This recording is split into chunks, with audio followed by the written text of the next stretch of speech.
사도신경을 읽으며 우리의 신앙을 하나님 앞에 고백합니다.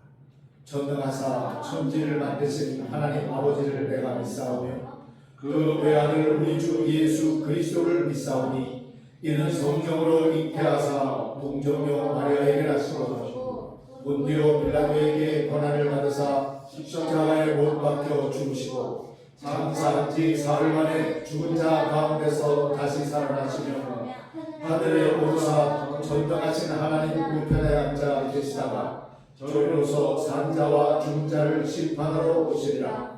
성령을 믿사오며 거룩한 공회와 성도가 서로 교감하는 것과 죄를 사하여 주시는 것과 몸이 다시 사는 것과 영원히 사는 것을 믿사오나이다. 아멘. 자리에 앉으셔서 시편 찬송가 174장을 하나님께 부르겠습니다.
찬송가 550장.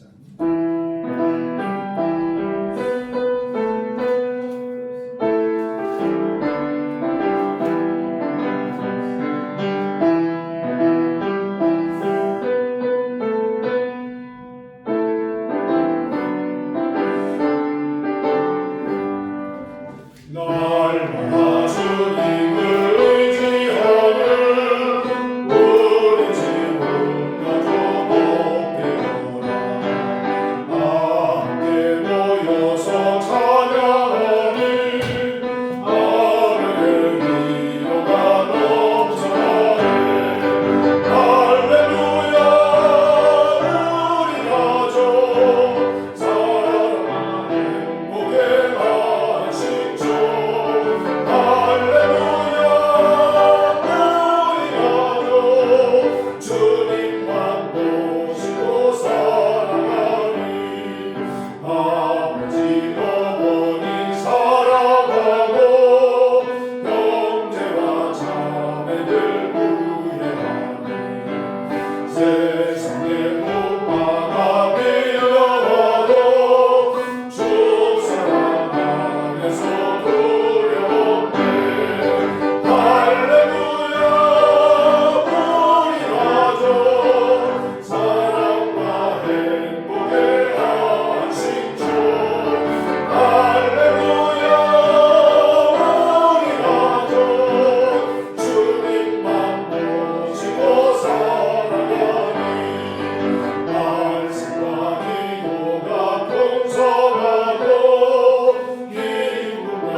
신약성경 에베소서 6장 1절에서부터 4절까지의 말씀을 이 귀한 어린이가 나와서 읽겠습니다.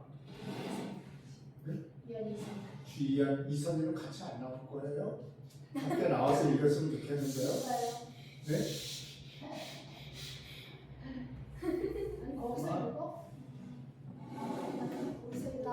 여기 나와서 읽어요. 같이 가져가. 이거 책을 가져가야지. 언니랑 같이 읽으려고. 천천히 또박또박 같이 그냥 같이 앞에 바라보고 돼. 뒤로 조금 더 와서. 올라가지는 말고.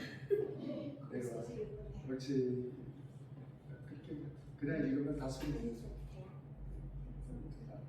자, 읽읍시다. 자녀들아, 주 안에서 너희의 부모에게 순종하라. 이것이 옳으니라. 내 아버지와 어머니를 공경하라. 이것은 약속이 있는 첫 계명이니 이로써 내가 잘되고 땅에서 장수하리라.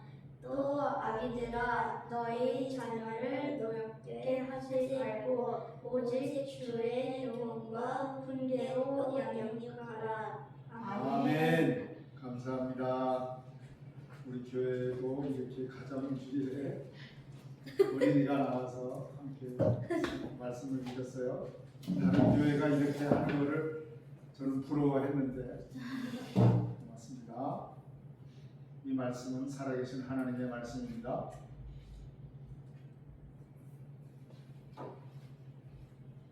오늘은 평소보다 이렇게 어린이가 나와서 함께 예배를 해서 그런지 교회가 좀 풍성하고 따뜻하게 느껴집니다. 어린이들이 나와서 웃음소리도 나고 오랜만에 함께 앉은 가족들의 모습도 보입니다. 어떤 가정은 함께 자리하며 예배를 하기도 하고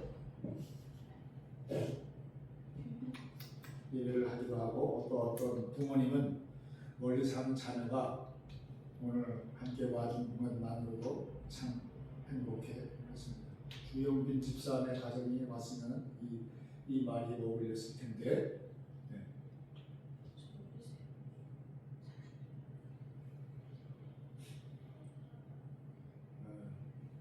함께 와준 것만으로도 참 행복하기도 합니다. 또 어떤 분들은 이미 부모님을 하나님 품에 보내드렸기 때문에 오늘 찬양을 부르면서 조용히 부모님의 얼굴을 떠올리고 계실지도 모르겠습니다. 저는 그래서 찬송 앞에 예배를 시작하면서부터 계속 찬송을 부르면서 어머님 생각이 났습니다. 그래서 계속 눈물 흘린 것이 예배인 것 같은데 지장을 준 것 같아서 죄송합니다. 그런데 여러분, 우리는 어릴 때부터 참 많이 들었습니다. 무슨 말이냐면 부모님 말씀을 잘 들어야 된다, 효도해야 된다, 부모 공경을 해야 한다, 이 말을 수없이 들었습니다. 그런데 어느 순간부터는 그 말이 조금 부담스럽게 들릴 때도 있습니다. 왜냐하면 시대가 많이 달라졌기 때문입니다. 예전에는 대가족이 함께 살았지만 지금은 혼자 사는 시대가 되었고 같이 밥 먹는 시간보다 스마트폰을 보는 시간이 더 많아졌고 부모님과 자녀가 한 집에 살아도 마음은 멀리 떨어져 있는 경우도 많아졌습니다. 특별히 요즘 세대는 참 많이 바쁘죠. 어린이들도 바쁩니다. 살아내는 것만으로도 버겁습니다.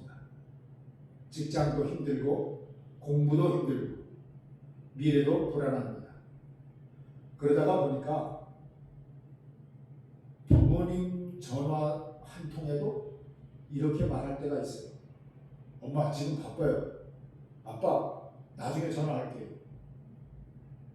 그런데 신기한 것은 우리는 그 말을 별 생각 없이 했는데 부모님은 그 짧은 말 한마디에 하루 종일 마음에 남습니다. 반대로 부모님 세대도 쉽지 않습니다. 몸은 예전 같지 않고 나이가 들어서요. 자녀에게 짐이 될까 또 조심스럽고 손주들 얼굴 한번 보는 것이 소원이 되기도 합니다. 그러니까 오늘 우리는 단순히 효도 잘합시다라는 이야기를 하려고 하는 것이 아닙니다. 오늘 하나님께서 우리에게 던지시는 질문은 이것이죠. 왜 하나님은 십계명 안에 부모 공경을 넣으셨을까? 여러분 한번 생각해 보세요. 살인하지 말라, 도둑질하지 말라, 간음하지 말라, 뭐 이런 계명들 사이에 하나님께서는 굳이 이렇게 말씀하신 것입니다. 내 부모를 공경하라. 그 이유가 무엇일까요? 그것은 단순히 예의 바른 사람을 만들기 위해서 이 말씀을 하신 걸까요? 아닙니다. 성경은 이 부모 공경을 단순한 예절이 아니라 믿음의 문제로 말씀하고 있습니다. 왜냐하면 부모를 대하는 태도 속에 결국 하나님을 대하는 마음이 드러나기 때문입니다. 그래서 사도 바울은 에베소서 6장에서 이 10계명을 다시 꺼내들 것입니다.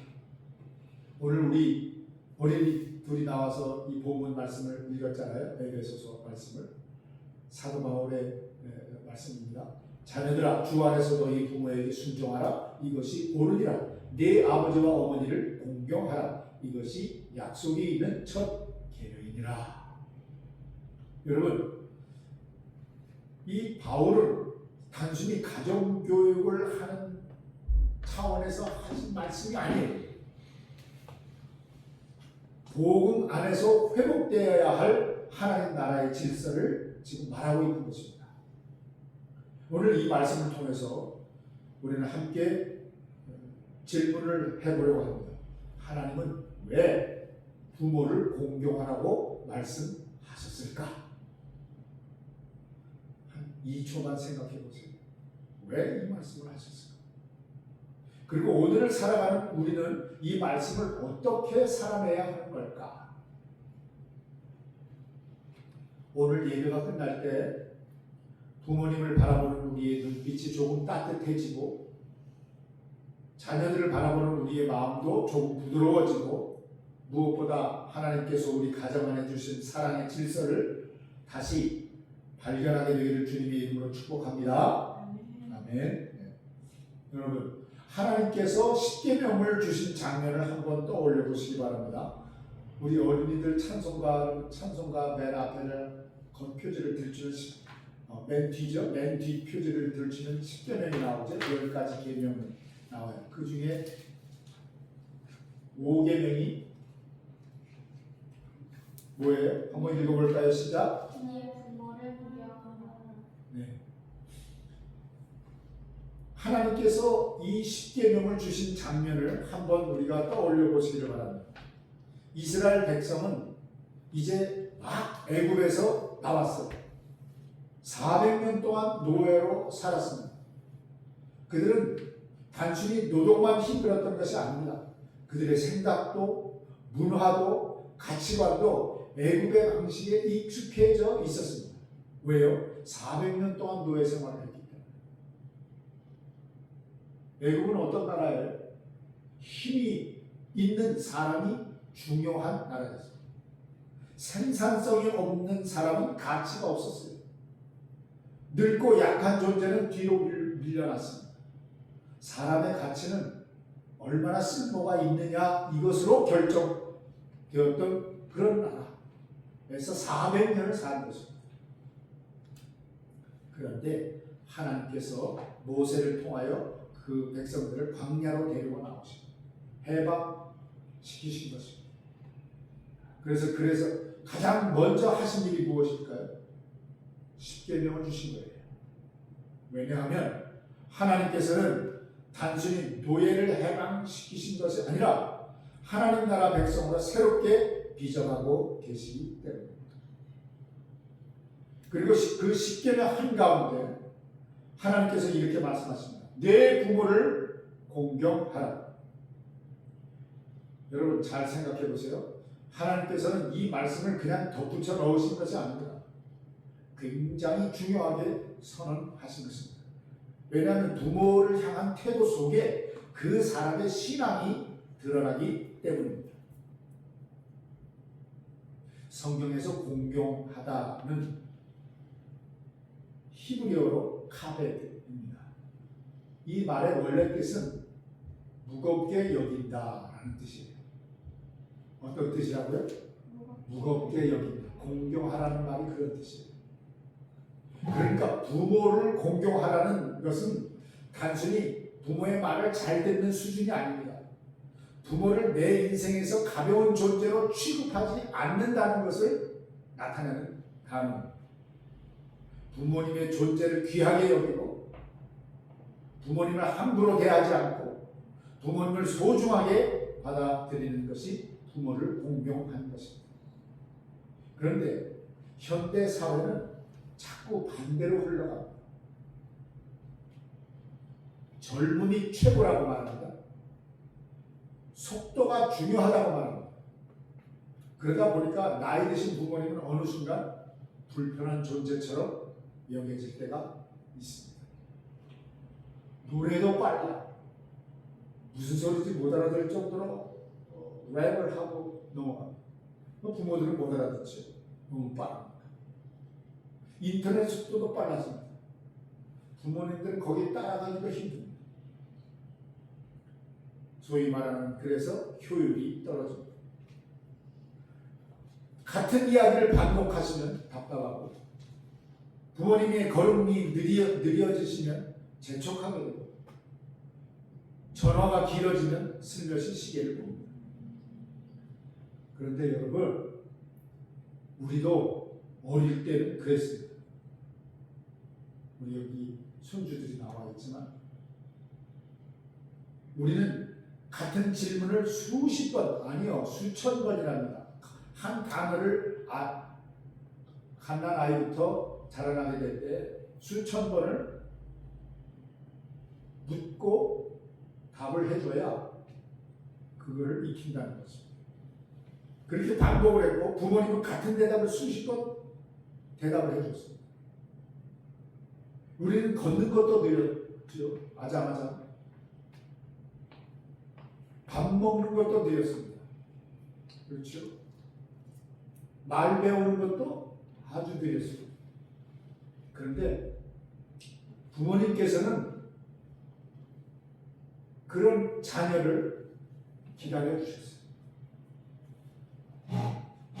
밤새 열이 나고 안고 계셨고 우리가 넘어질까 걱정이 돼서 손을 잡아주시고 또 볼 때마다 한 번 더 웃어주셨어요. 그게 부모님이에요. 그런데 시간이 지나서 역할이 바뀌자 우리는 그 기다림을 잃어버렸어요. 그래서 하나님께서 말씀하시는 겁니다. 네 부모를 공경하라. 왜냐하면 그것은 단지 예절을 교육하기 위해서 하시는 말씀이 아니라 하나님 나라의 질서이기 때문에 이 말씀을 하시는 거예요. 여러분, 십계명을 자세히 보면 오늘 읽은 내 부모를 공경하라 앞부분은 하나님을 사랑하는 것에 대한 계명이고 그 다음 뒷부분 사람 사랑에 대한 계명입니다. 그런데 부모 공경은 그 사이에 놓여 있습니다. 왜일까요? 부모 공경은 하나님 사랑과 사람 사랑을 연결하는 다리가 되기 때문에 그렇습니다. 보이는 부모를 어떻게 대해야 하는가 라는 말씀 속에 보이지 않는 하나님을 향한 태도가 드러나게 되기 때문입니다. 그래서 하나님께서는 부모 공경을 굉장히 무겁게 말씀하십니다. 단순히 효도 좀 해라 이런 게 아닙니다. 이 말은 하나님 나라 백성답게 살아라 하는 것입니다. 하나님 나라 백성답게 내 부모를 공경하라는 것입니다. 여러분 여기 우리 손녀들도 있죠. 잘 들어보세요. 할아버지 할머니가 자꾸 같은 말씀을 하셔도 아이고 우리 손주 왔네 하면서 반가워하시는 그 마음속에는 그 마음에 할아버지 할머니 마음에 사랑이 들어있습니다. 부모님도 마찬가지입니다. 표현은 서툴러도 사랑하십니다. 잔소리처럼 들려도 걱정하시는 겁니다. 그래서 부모 공경은 완벽한 부모님을 만났기 때문에 하는 것이 아닙니다. 하나님께서 내 인생의 통로로 세워주신 존재이기 때문에 부모님을 존경하고 공경하는 것입니다. 물론 어떤 분들은 마음속에 이런 질문도 있을 것입니다. 목사님, 저희 부모님 때문에 상처가 너무 많습니다. 그렇기도 하겠죠. 이 세상에서는 완벽한 부모님도 없고 완벽한 자녀들도 없습니다. 그래서 부모 공경은 단순히 감정의 문제가 아닙니다. 어떤 문제라고요? 복음의 문제입니다. 내 힘으로는 안 되지만 하나님께 받은 사랑으로 다시 바라보는 것입니다. 하나님께로부터 받은 그 사랑으로 다시 나의 부모님을 바라보고 나의 자녀들을 바라보는 것입니다. 거기에는 용서가 필요한 가정도 있을 것이고 회복이 필요한 관계도 있을 것이고 말 한마디가 어려운 가족도 있을 것입니다. 그런데 하나님께서는 오늘 우리에게 말씀하십니다. 가볍게 여기지 말라. 네 부모를 공경하라. 여러분 어쩌면 부모님께 가장 필요한 것은 거창한 선물이 아닐 수도 있습니다. 짧은 전화 한 통일 수도 있고 사랑합니다 라는 진심 어린 한마디일 수도 있고 천천히 이야기를 들어주는 시간일 수도 있습니다. 부모를 공경한다는 것은 결국 그 존재를 귀하게 여기는 것입니다. 그리고 그 마음 위에 하나님 나라가 세워지는 것입니다. 그런데 여러분 하나님께서는 출애굽기에서 한 번 말씀하신 것으로 끝내지 않으셨어요. 40년이 지난 후에 신명기에서 이 개념을 다시 말씀하십니다. 그 이유가 뭘까요? 출애굽한 세대는 거의 다 광야에서 다 죽었습니다. 이제 새로운 세대가 가나안 땅으로 들어가게 됩니다. 다시 말하면 지금 신명기의 말씀은 다음 세대를 향한 우리의 자손들을 향한 설교입니다. 모세는 이제 마지막처럼 외칩니다. 잊지 말아라. 하나님을 잊지 말아라. 말씀을 잊지 말아라. 그리고 네 부모를 공경하라. 여러분 신명기에서의 부모 공경은 단순히 가정의 예절을 문제 삼고 있는 것이 아닙니다. 믿음의 계승 문제입니다. 왜냐하면 하나님은 이 믿음을 가정을 통해서 흘려보내시기 때문에 그렇습니다. 우리가 성경을 보게 되면 믿음은 늘 세대를 통해서 이어졌습니다. 현 세대, 그 다음 세대, 그 다음 세대. 그래서 성경은 대표적으로 이렇게 기록하고 있습니다. 아브라함의 하나님, 이삭의 하나님, 야곱의 하나님. 하나님은 한 세대만의 하나님이 아니시라는 말씀입니다. 믿음은 부모 세대를 지나서 자녀 세대로 다시 손주 세대로 흘러갑니다. 그래서 유대인들은 식탁에서 하나님 이야기를 들려주었습니다. 하나님께서 우리를 애굽에서 건져내셨단다. 광야에서도 만나로 먹이셨단다. 우리를 그렇게 지켜주셨단다. 아니요, 아이들은 그 이야기를 들으면서 자랐던 것입니다. 신앙은 이처럼 교실보다 먼저 가정에서 전해졌습니다. 그런데 오늘날은 어떻습니까? 세상은 점점 빠르게 변합니다. 세대 차이는 점점 벌어집니다. 부모 세대는 이해를 받지 못한다고 느끼고 자녀 세대는 간섭받는다고 그렇게 느낍니다. 대화는 줄어들고 같은 공간에 있어도 각자 스마트폰만 바라봅니다. 그러다가 보니 믿음도 끊어집니다. 예배는 드리지만 신앙의 이야기가 사라집니다. 기도는 하지만 가정에서 믿음이 전해지지 않습니다. 여러분, 부모 공경이 무너지면 단순히 가족 문화만 무너지는 것이 아닙니다. 믿음의 흐름이 끊어질 수 있습니다. 그래서 하나님은 신명기에서 다시 말씀하십니다. 내 부모를 공경하라. 왜냐하면 부모는 단순히 나를 키운 사람이 아니라 하나님께서 내 인생에 세워주신 믿음의 통로이기 때문에 그렇습니다. 여기 계신 부모님들도 아마 그러실 것입니다. 완벽하게 잘 키우지 못했다고 생각하실 수 있습니다. 미안한 것도 많고 그래서 부족한 것도 많다고 느낄 수 있습니다. 하지만 여러분, 자녀들은 부모의 완벽함보다 부모님의 진심을 기억합니다. 아침과 저녁으로 기도하시던 모습, 도시락 싸주시던 손길, 힘들어도 자녀 앞에서는 웃으려고 했던 그 얼굴, 교회에 가자고 손잡아주고 함께 가던 그런 기억들, 그것이 바로 믿음의 유산이 되는 것입니다. 저는 가끔 그런 장면을 보게 됩니다. 연세 많으신 부모님이 교회 계단을 천천히 올라오시는데 옆에서 손주가 손을 잡아 드립니다. 할머니 여기 조심하세요.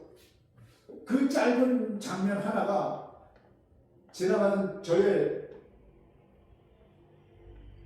마음에는 하나님 나라의 모습인 것 같아서 참 아름다웠습니다.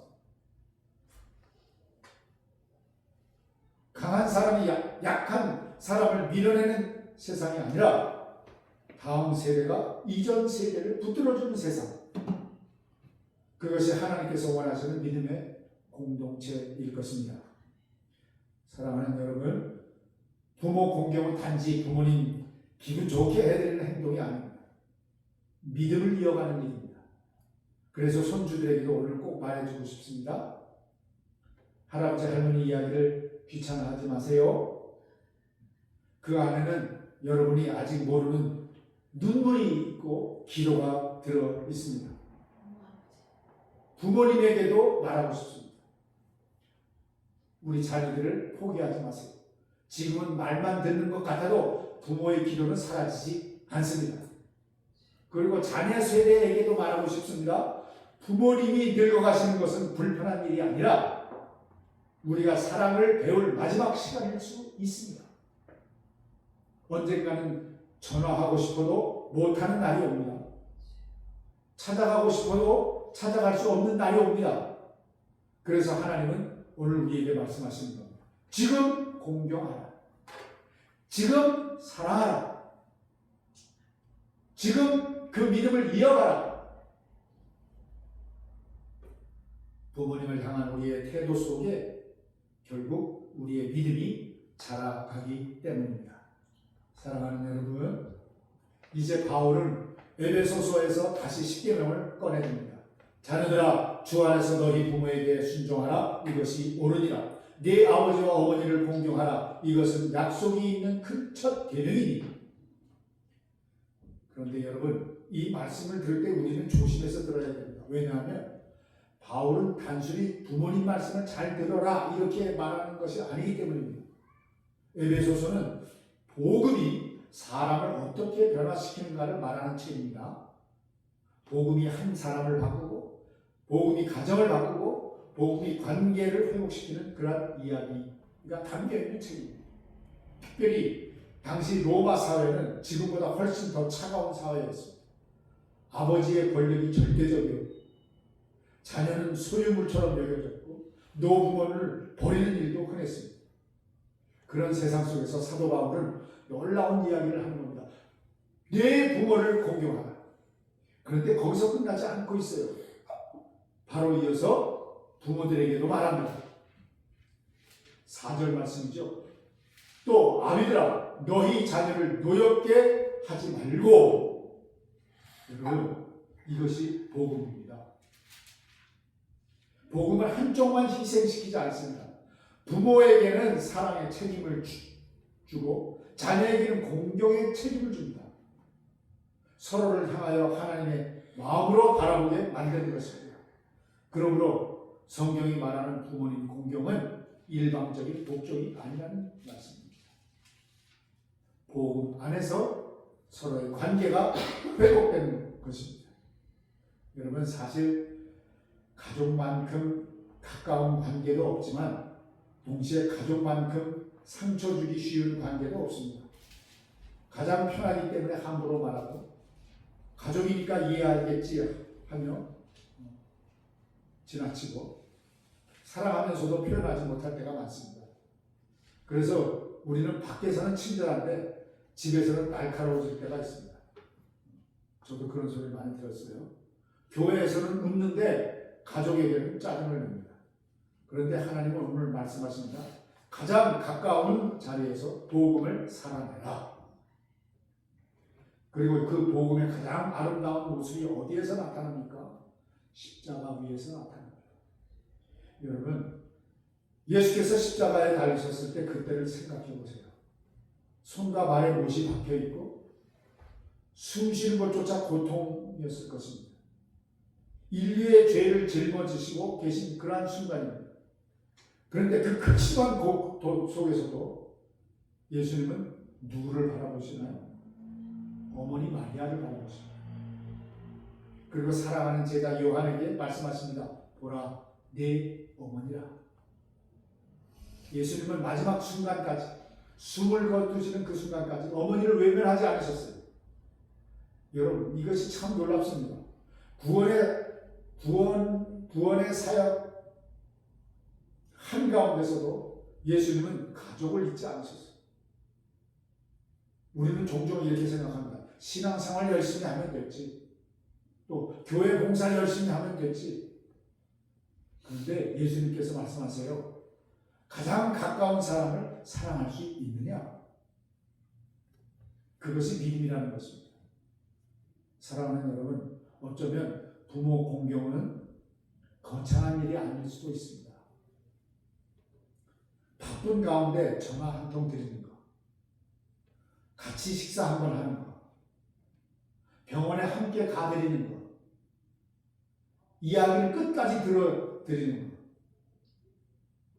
어쩌면 이런 것들이 하나님께서 기뻐하시는 믿음의 모습일 수 있을 것입니다. 특별히 오늘 손주, 손녀들에게 말하고 싶어요. 할아버지, 할머니의 손을 한번 꼭 잡아보세요. 그 손은 여러분의 부모를 키운 손이고 오늘 여러분을 위해서도 기도하는 손입니다. 혹시 자녀들이 부모님 여러분을 서운하게 했더라도 너무 낙심하지 마십시오. 표현을 서툴러도 사랑하지 않는 것은 아닙니다. 세대마다 표현 방식은 달라도 하나님은 여전히 가정을 붙들고 계십니다. 그리고 자녀 세대에게는 꼭 이 말씀을 전하고 싶어요. 부모님은 영원히 우리 곁에 계시지 않습니다. 지금은 언제든지 전화할 수 있을 것 같고 다음 주에 찾아가면 될 것 같고 조금 더 여유가 생기면 잘해드릴 수 있을 것 같습니다. 그런데 어느 날 갑자기 더 이상 할 수 없는 날이 옵니다. 그래서 사랑은 미루면 안 되는 거예요. 공경도 지금 해야 하는 것입니다. 예수님께서 십자가 위에서도 어머니를 기억하신 것처럼 우리도 살아 계실 때 부모님을 사랑해야 합니다. 여러분, 부모님을 향한 우리의 태도 속에 믿음이 드러나는 거예요. 그리고 그 믿음은 결국 우리 자녀들에게 그대로 흘러가게 됩니다. 오늘 하나님께서 우리 가정 가운데 다시 사랑의 질서를 회복시켜 주시기를 우리 주님의 이름으로 축복합니다. 기도하겠습니다. 사랑의 하나님 아버지, 오늘 우리에게 부모를 공경하라 말씀하신 하나님의 뜻을 다시 배우게 하시니 감사합니다. 살아계신 부모님을 귀하게 여기게 하시고 사랑을 미루지 않게 해 주옵소서. 우리의 말과 태도 속에 공경이 있게 하시고 가정 안에 복음의 사랑이 흐르게 해 주옵소서. 상처가 있는 가정은 회복시켜 주시고 멀어진 마음들은 다시금 가까워지게 하시고 다음 세대 안에 믿음이 이어지게 해 주시옵소서. 부모님 세대를 위로하시고 자녀 세대를 붙들어 주시고 우리 모든 가정 위에 하나님 나라의 은혜가 임하게 해 주시옵소서. 예수 그리스도의 이름으로 기도하옵나이다. 아멘. 찬송가 559장을 하나님께 드리겠습니다.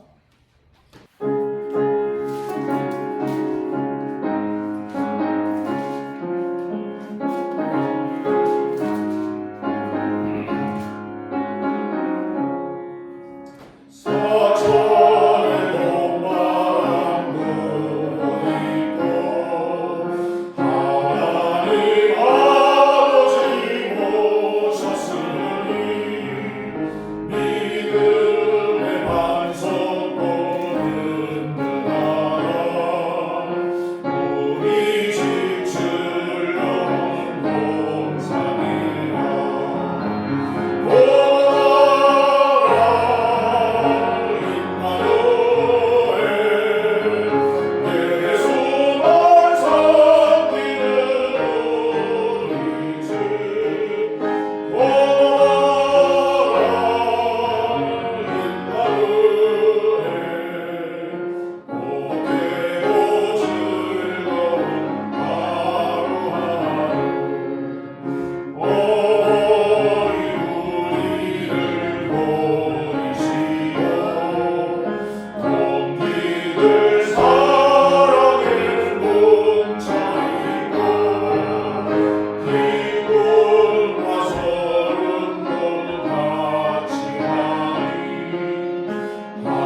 내가 지칠 때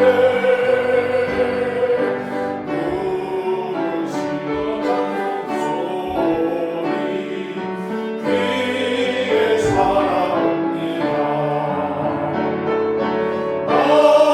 반석에서 샘물나고 안무지의 꽃이 예수님과 동행하면 두려울 것 없어라. 오늘하고 겸손하며 올바르고 굳세게 어머니의 끝마크로 뭐가 있게 살리라. 돈파하는 세상에서 선한 싸움 싸우라. 생명신의 흐름도 힘이 함께 살리라. 이제는 우리의 참된 위로와 구원의 소망이신 주의 말씀으로 축복하오니 주 예수 그리스도의 은혜와 하나님의 사랑과 성령의 교통하심이 너희 무리와 함께 있을지어다. 아멘. 주여.